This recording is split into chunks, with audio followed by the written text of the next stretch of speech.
Another place we use the conservation of energy is in bomb calorimetry. Remember, the law of conservation of energy means that the total energy between the system and the surroundings must remain constant.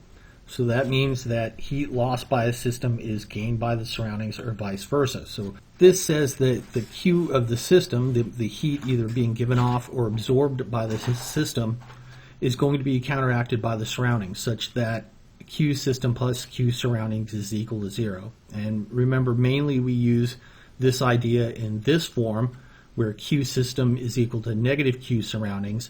This tells us that whatever the system does, the surroundings does the exact opposite. If the system gives off heat, the surroundings absorb heat. If the system's absorbing heat, the surroundings is giving off heat. Why we use bomb calorimetry is it allows us to investigate reactions, and this is where we usually find heats of reactions from. So we've talked about it before, where heat reaction is the amount of heat given off per mole of a reaction, and they typically find these enthalpies of reactions using bomb calorimetry, and we're going to show you how they do it here in just a second. A bomb calorimeter is just a device that is very insulated such that you can put a reaction inside of there. You run the reaction and you can easily measure the change in temperature of the calorimeter. And from that change in temperature, we're going to be able to calculate an enthalpy for our reaction. So if we're looking at, say, a combustion reaction, the chemical energy in the molecules is going to be converted to thermal energy, and so we'll talk about this more a little bit later. But the idea is that thermal energy is going to be transferred to the bomb. And in this case, we're going to call the bomb calorimeter the surroundings. So whatever the reaction does, the calorimeter is going to do the exact opposite. So if the reaction gives off heat, the calorimeter is going to absorb heat. One vital difference here is in the equation that we use for the calorimeter. Because the calorimeter has a specific mass and a known specific heat, we tend to combine these two numbers together to create what's called a heat capacity of the calorimeter.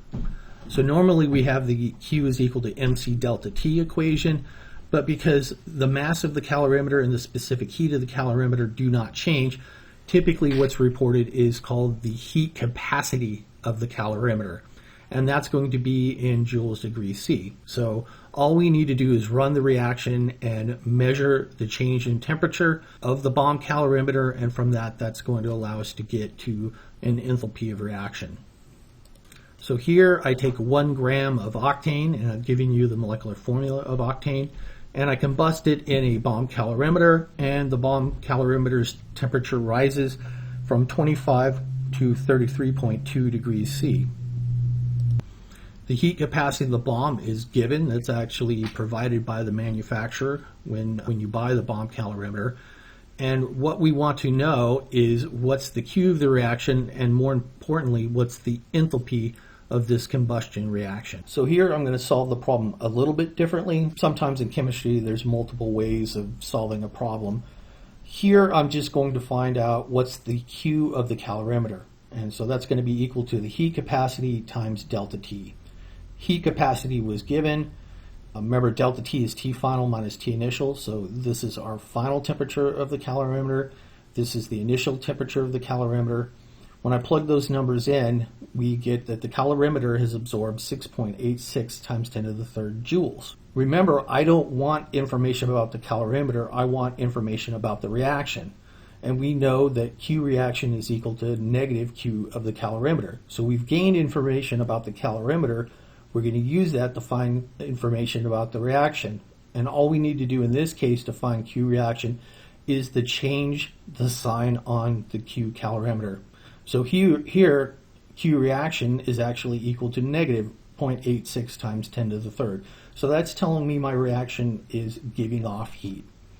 So we're not quite done yet. We want to find out what delta H of reaction is, what the enthalpy of reaction is, and that's equal to Q reaction divided by mole of reactant. We've found Q reaction. Now we need the number of moles of reactant. So we had 1 gram of our octane.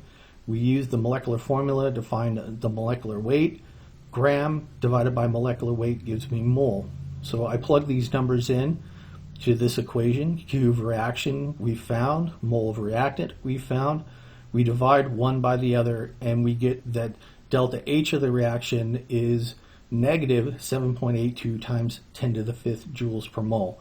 And from this, because the sign is negative, we know that the reaction is actually exothermic. And so that makes sense. The reaction's exothermic, it's giving off heat. Because it's giving off heat, our calorimeter is absorbing heat, and the calorimeter's temperature went up. So that all makes sense.